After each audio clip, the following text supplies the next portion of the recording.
ಪಕ್ಷದಲ್ಲಿನ ಮೀರ್ಸಾದಿಗಳಿಗೆ searching ಕೂಡ ಆರಂಭ ಆಗಿರುವಂತದ್ದು. ಯಾವಾಗ ನಿನ್ನೆ ಎಂಎಲ್ಸಿ ಮತದಾನ ಆಯಿತು, ಅದರಲ್ಲಿ ಎಲ್ಲೋ ಒಂದು ರೀತಿಯಾಗಿ ಕ್ರಾಸ್ ವೋಟಿಂಗ್ ಆಗಿದೆ ಅನ್ನುವಂತ ಒಂದು ಆರೋಪ.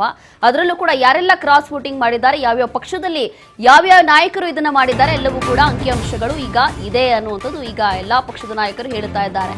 ಹೀಗೆ ಅಡ್ಡದಾರಿ ಹಿಡಿದವರು ಯಾರು ಅಂತ ಹುಡುಕಾಟ ಮಾಡಲಾಗ್ತಾ ಇದೆ. ಬಿಜೆಪಿಯಿಂದ ಸತ್ಯಶೋಧನಾ ಸಮಿತಿ ಕೂಡ ರಚನೆ ಆಗಿದೆ. ಸಿಟಿ ರವಿ ಅವರ ನೇತೃತ್ವದಲ್ಲಿ ಪಕ್ಷದ್ರೋಹಿಗಳಿಗೆ ಹುಡುಕಾಟ ಮಾಡಲಾಗಿದೆ. ಕ್ರಾಸ್ ವೋಟಿಂಗ್ ಹಿಂದೆ ಯಾರೆಲ್ಲ ಇದ್ದಾರೆ, ಪಕ್ಷದಿಂದ ಅಂತರ ಕಾಯ್ದುಕೊಂಡಿದ್ದವರು ಯಾರು, ಕಾಂಗ್ರೆಸ್ ಜೊತೆ ಕೈ ಜೋಡಿಸಿರುವಂತಹ ಮೂವರು ಯಾರು ಅಂತ ಹೇಳಿ ಈಗ ಪ್ರಶ್ನೆ ಹುಟ್ಟಿದೆ. ಅಡ್ಡ ಮತದಾನ ಗಂಭೀರವಾಗಿ ಪರಿಗಣಿಸಿದೆ ಈಗ ಕೇಸರಿ ಪಡೆ. ವರದಿ ನೀಡಲು ಈಗ ಸಿಟಿ ರವಿ ನೇತೃತ್ವದಲ್ಲಿ ಒಂದು ತಂಡ ರಚನೆ ಆಗ್ತಾ ಇದೆ. ವರದಿ ಬಂದ ಮೇಲೆ ಕ್ರಮ ಕೈಗೊಳ್ತೀವಿ ಅಂತ ಹೇಳಿ ಬಹುಶಃ ಬಿಜೆಪಿ ನಿರ್ಧಾರವನ್ನು ತೆಗೆದುಕೊಳ್ಳಬಹುದು. ಹೀಗೆ ನಿನ್ನೆ ಕ್ರಾಸ್ ವೋಟಿಂಗ್ ಆಗಿರುವಂತದ್ದು, ಅದರಲ್ಲೂ ಬಹುಮುಖ್ಯವಾಗಿ ಬಿಜೆಪಿ ಉಚ್ಚಾಟಿತ ಶಾಸಕರೇ ಕ್ರಾಸ್ ವೋಟಿಂಗ್ ಮಾಡಿದ್ದಾರೆ. ಅದರಲ್ಲೂ ಕೂಡ ನಾವು ಸ್ವತಂತ್ರವಾಗಿದ್ದೀವಿ, ಹಾಗಾಗಿ ಕಾಂಗ್ರೆಸ್ ಅಭ್ಯರ್ಥಿಗಳಿಗೆ ಮತದಾನ ಮಾಡ್ತಾ ಇದ್ದೀವಿ ಅಂತ ಹೇಳಿದ್ರು. ಈಗ ಪಕ್ಷ ವಿರೋಧಿ ಕೆಲಸ ಯಾರು ಮಾಡ್ತಿದ್ದಾರೆ, ಪಕ್ಷದ್ರೋಹಿ ಕೆಲಸ ಯಾರು ಮಾಡಿದ್ದಾರೆ ಅಂತವ್ರಿಗೋಸ್ಕರ ಹುಡುಕಾಟ ಆರಂಭ ಆಗ್ತಾ ಇದೆ ಅನ್ನುವಂಥದ್ದು ಗೊತ್ತಾಗ್ತಾ ಇದೆ. ಅದರಲ್ಲೂ ಕೂಡ ಸಿಟಿ ರವಿ ಅವರ ನೇತೃತ್ವದಲ್ಲಿ ಒಂದು ಸ್ಪೆಷಲ್ ಟೀಮ್ ರೆಡಿ ಆಗ್ತಾ ಇದೆಯಂತೆ. ಬಿಜೆಪಿಯಿಂದ ಸತ್ಯಶೋಧನಾ ಸಮಿತಿ ರಚನೆ ಆಗ್ತಾ ಇದೆ. ಅದಾದ ನಂತರ ಯಾರೆಲ್ಲ ಪಕ್ಷ ವಿರೋಧಿ ಕೆಲಸ ಮಾಡ್ತಿದ್ದಾರೆ ಅಂತವ್ರ ವಿರುದ್ಧ ಕ್ರಮ ಆಗಲಿದೆ. ಹಾಗಾಗಿ ಪಕ್ಷದ್ರೋಹಿ ಕೆಲಸ ಯಾರು ಮಾಡಿದ್ದಾರೆ, ಅದರಲ್ಲೂ ಕೂಡ ನಿನ್ನೆ ವಿಧಾನ ಪರಿಷತ್ ಚುನಾವಣೆ ಮಾತ್ರ ಬಹಳಷ್ಟು ಕುತೂಹಲಕಾರಿ ಇತ್ತು. ಅದರಲ್ಲಿ ಕ್ರಾಸ್ ವೋಟಿಂಗ್ ಆಗುತ್ತೆ ಅನ್ನುವಂಥ ಆರೋಪ ಇತ್ತು. ಅದರಲ್ಲಿ ಕಾಂಗ್ರೆಸ್ ಮಾತ್ರ ಸಕ್ಸಸ್ ಆಯಿತು ಅಂತಂದ್ರೆ, ಕಾಂಗ್ರೆಸ್ ಪಕ್ಷದಿಂದ ಯಾವುದೇ ಆಲ್ಮೋಸ್ಟ್ ಕ್ರಾಸ್ ವೋಟಿಂಗ್ ಆಗಿಲ್ಲ, ಆದರೆ ಬಿಜೆಪಿ ಪಕ್ಷದಿಂದ ಆಲ್ಮೋಸ್ಟ್ ಕ್ರಾಸ್ ವೋಟಿಂಗ್ ಆಗಿದೆ. ಹಾಗಾಗಿ ಒಂದು ಕಡೆ ಉಚ್ಚಾಟಿತ ನಾಯಕರು ಕೂಡ ಕ್ರಾಸ್ ವೋಟಿಂಗ್ ಮಾಡಿದ್ರು, ಅದನ್ನ ಬಹಿರಂಗವಾಗಿ ತಿಳಿಸಿದ್ರು ಕೂಡ, ನಮಗೆ ಉಚ್ಚಾಟಿತ ಮಾಡಲಾಗಿದೆ, ಹಾಗಾಗಿ ಈಗ ನಾವು ಸ್ವತಂತ್ರವಾಗಿದ್ದೀವಿ, ನಮಗೆ ಇಷ್ಟ ಆಗಿರುವಂತಹ ಪಕ್ಷಕ್ಕೆ ಅಥವಾ ಇಷ್ಟ ಆಗಿರುವಂತಹ ಅಭ್ಯರ್ಥಿಗಳಿಗೆ ಪಕ್ಷದ ಅಭಿವೃದ್ಧಿ ಅಥವಾ ಪಕ್ಷಕ್ಕೋಸ್ಕರ ಅಥವಾ ಒಂದು ನಮ್ಮ ಕ್ಷೇತ್ರಕ್ಕೋಸ್ಕರ ಯಾರು ಕೆಲಸ ಮಾಡ್ತಾರೋ ಅಂಥವ್ರಿಗೆ ಮತದಾನ ಮಾಡ್ತೀವಿ ಸ್ವತಂತ್ರವಾಗಿ ಅಂತ ಹೇಳಿ ಆ ಒಂದು ನಾಯಕರು ಹೇಳ್ತಾ ಇದ್ರು. ಆದರೆ ಈಗ ಪಕ್ಷ ವಿರೋಧಿ ಕೆಲಸ ಬಿಜೆಪಿಯಲ್ಲಿ ನಡೀತಾ ಇದೆ ಅನ್ನೋದು ಕೂಡ ಗೊತ್ತಾಗ್ತಾ ಇದೆ. ಯಾವಾಗ ನಿನ್ನೆ 5 ಸೀಟು ಕಾಂಗ್ರೆಸ್ ಪಾಲಿಗೆ ಹೋಯಿತು, ಅದಾದ ನಂತರ ಇಲ್ಲಿ ಆಲ್ಮೋಸ್ಟ್ ಎಲ್ಲರಿಗೂ ಕೂಡ ಒಂದು ಅನುಮಾನ ಇತ್ತು, ಕಾಂಗ್ರೆಸ್ನಲ್ಲಿ ಬಿಜೆಪಿಯಲ್ಲಿ ಎಲ್ಲೋ ಒಂದು ರೀತಿಯಾಗಿ ಕ್ರಾಸ್ ವೋಟಿಂಗ್ ಆಗಿದೆ, ಅಡ್ಡ ಮತದಾನ ಆಗಿದೆ ಅಂತ ಹೇಳಿ. ಹಾಗಾಗಿ ಕಾಂಗ್ರೆಸ್ನಿಂದ ಯಾವುದೇ ಅಡ್ಡ ಮತದಾನ ಆಗಿಲ್ಲ, ಕ್ರಾಸ್ ವೋಟಿಂಗ್ ಆಗಿಲ್ಲ. ಅದರಲ್ಲಿ ಅವರು ತಮ್ಮ ತಮ್ಮ ಶಾಸಕರನ್ನ ಹಿಡಿದಿಟ್ಟುಕೊಳ್ಳುವಲ್ಲಿ ಯಶಸ್ವಿ ಆದರು. ಆದರೆ ಬಿಜೆಪಿಯಲ್ಲಿ ಇದೆಲ್ಲವೂ ಕೂಡ ಸಾಧ್ಯ ಆಗಿಲ್ಲ. ಬಿಜೆಪಿಯಲ್ಲಿ ತಮ್ಮ ಒಂದು ನಾಯಕರನ್ನ ಅಥವಾ ತಮ್ಮ ಶಾಸಕರನ್ನ ಹೇಗೆ ಕಂಟ್ರೋಲ್ ಮಾಡೋದು ಅಥವಾ ಹೇಗೆ ಹಿಡಿದಿಟ್ಕೊಳ್ಬೇಕು ಅನ್ನುವಂಥದ್ದು ಎಲ್ಲೋ ಒಂದು ರೀತಿಯಾಗಿ ಇಲ್ಲೇ ಗೊತ್ತಾಗ್ತಾ ಇದೆ. ಇದೇ ಒಂದು ಸಾಕ್ಷಿ ಅಂತ ಹೇಳ್ಬೋದು.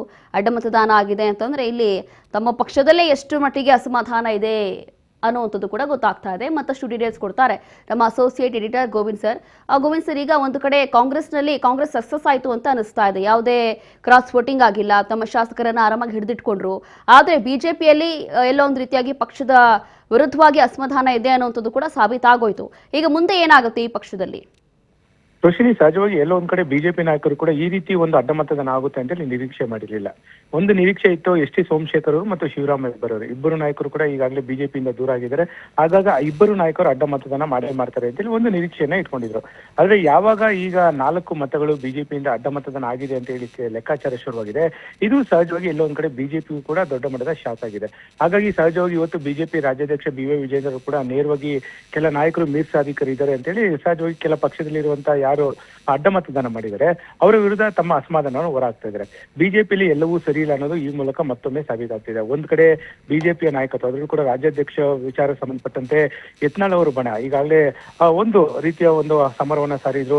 ಅವ್ರನ್ನ ರಾಜ್ಯಾಧ್ಯಕ್ಷ ಸ್ಥಾನದಿಂದ ಕೆಳಗೆ ಇಳಿಸಲೇಬೇಕು, ಕುಟುಂಬ ರಾಜಕಾರಣ ನಾವು ಒಪ್ಕೊಳ್ಳೋದಿಲ್ಲ, ಬಿಜೆಪಿ ಏನಾದ್ರೂ ಮುಂದಿನ 2028ಕ್ಕೆ ಮತ್ತೆ ರಾಜ್ಯದಲ್ಲಿ ಅಧಿಕಾರಕ್ಕೆ ತರಬೇಕು ಅಂತ ಹೇಳಿದ್ರೆ ವಿಜೇಂದ್ರ ಅವ್ರ ಕೈಯಿಂದ ಯಾವುದೇ ಕಾರಣಕ್ಕೂ ಸಾಧ್ಯ ಇಲ್ಲ. ಹಾಗಾಗಿ ಸಾಮೂಹಿಕ ನಾಯಕತ್ವದಲ್ಲಿ ನಾವು ಚುನಾವಣೆಗೆ ಹೋಗ್ಬೇಕು.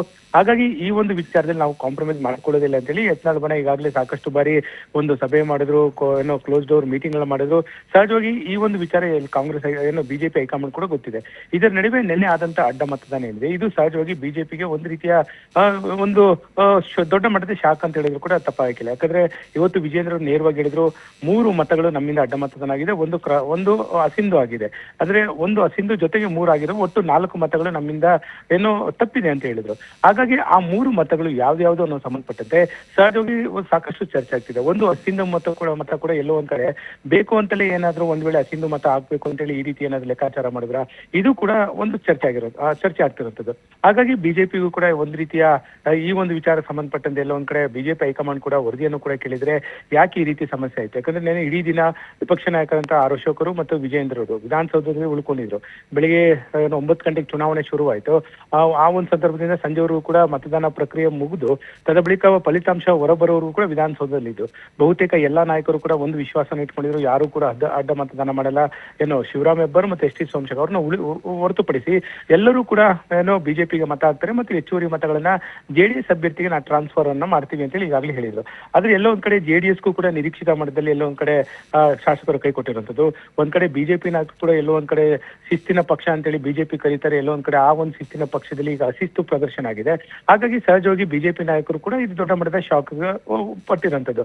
ಹಾಗಾಗಿ ಇದನ್ನ ಯಾವ ರೀತಿ ಒಂದು ಮುಂದಿನ ದಿನಗಳಲ್ಲಿ ಬಿಜೆಪಿ ನಾಯಕರು ಒಂದು ತೆಗೆದುಕೊಳ್ತಾರೆ ನೋಡ್ಬೇಕಾಗುತ್ತೆ. ಯಾಕಂದ್ರೆ ಈಗಾಗಲೇ ಬಿಜೆಪಿ ಹೈಕಮಾಂಡ್ ಕೂಡ ಈ ಒಂದು ವಿಚಾರ ಸಂಬಂಧಪಟ್ಟಂತೆ ಗರಂ ಆಗಿದೆ. ಇಡೀ ದೇಶದಲ್ಲಿ ಯಾವ ರೀತಿ ಒಂದು ಆಪರೇಷನ್ ಮಾಡಬೇಕು ಅನ್ನೋ ಸಂಬಂಧಪಟ್ಟಂತೆ ಬಿಜೆಪಿ ನಾಯಕರು ಒಂದ್ ಕಡೆ ಲೆಕ್ಕಾಚಾರ ಶುರು ಮಾಡಿದ್ರೆ, ಮತ್ತೊಂದು ಕಡೆ ಕರ್ನಾಟಕದಲ್ಲಿ ಈ ರೀತಿ ಒಂದು ಬಿಜೆಪಿ ಆದ್ರೂ ಅದು ಕೂಡ ಅಧಿಕೃತ ಅಭ್ಯರ್ಥಿಗೆ ಎಲ್ಲೋ ಒಂದ್ ಕಡೆ ಕಡಿಮೆ ಮತದಾನ ಬಂದಿರುವಂತದ್ದು. ಅದು ಸಹಜವಾಗಿ ಎಲ್ಲೋ ಒಂದ್ ಕಡೆ ಬಿಜೆಪಿ ನಾಯಕರು ಕೂಡ ಒಂದ್ ರೀತಿಯ ಒಂದು ಬಿಸಿ ತುಪ್ಪವಾಗಿ ಪರಿಣಮಿಸಿದೆ. ಹಾಗಾಗಿ ಬಿಜೆಪಿ ನಾಯಕರು ಈ ಒಂದು ವಿಚಾರದಲ್ಲಿ ಮುಂದಿನ ದಿನಗಳಲ್ಲಿ ಯಾವ ರೀತಿ ಒಂದು ಒಡೆದ ಮನೆ ಆಗುತ್ತೆ ಅನ್ನೋದನ್ನ ಸದ್ಯಕ್ಕೆ ನೋಡ್ಬೇಕಾಗುತ್ತೆ.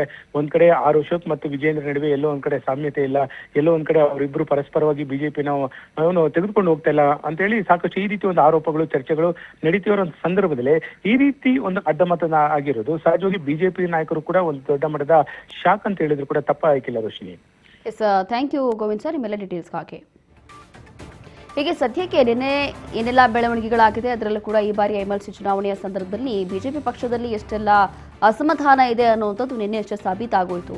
ಹಾಗಾಗಿ ಇದೆಲ್ಲವೂ ಕೂಡ ಬಹುಶಃ ಮುಂಬರುವಂಥ ಚುನಾವಣೆಗೆ ಅಥವಾ ಮುಂಬರುವಂಥ ಚುನಾವಣೆಗಳಲ್ಲಿ ಅದು ಯಾವುದೇ ಎಲೆಕ್ಷನ್ ಇರಲಿ ಇಲ್ಲಿ ಬಿಜೆಪಿಗೆ ನೆಗೆಟಿವ್ ಆಗಿ ಇಂಪ್ಯಾಕ್ಟ್ ಆಗೋದ್ರಲ್ಲಿ ಅಥವಾ ಇದು ಮೈನಸ್ ಪಾಯಿಂಟ್ ಆಗೋದ್ರಲ್ಲಿ ಯಾವುದೇ ಅನುಮಾನ ಇಲ್ಲ.